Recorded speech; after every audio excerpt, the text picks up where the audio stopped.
So, eto naman yung black natin na nakuha. Black dial. Unbox din natin yan. So, ayan siya. Ayan, Pepsi. Tapos, ayan din yung watch specification. Medyo mas malaki to dahil 42.5 mm to.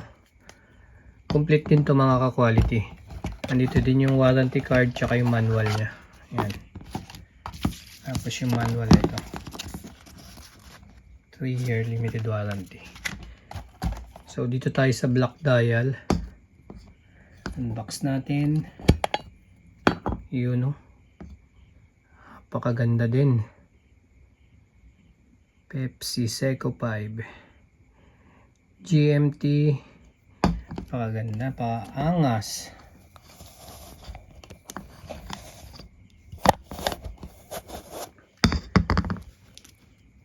So, yan, complete din siya.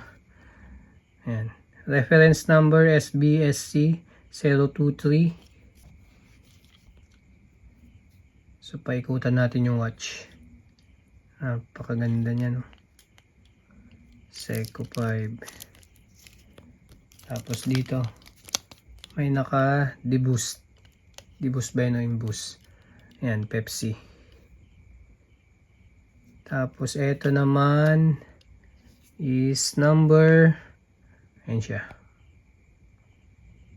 pang 453 over 7,000. So, ayan, 7,000 lang yung nirelease nito worldwide. Tapos, 500 lang sa Japan. Made in Japan. Limited edition. Napakaganda. So, ayan, big shoutout sa kumuha nito, si Sir Peps. Ayan, nasa barko si Bossing.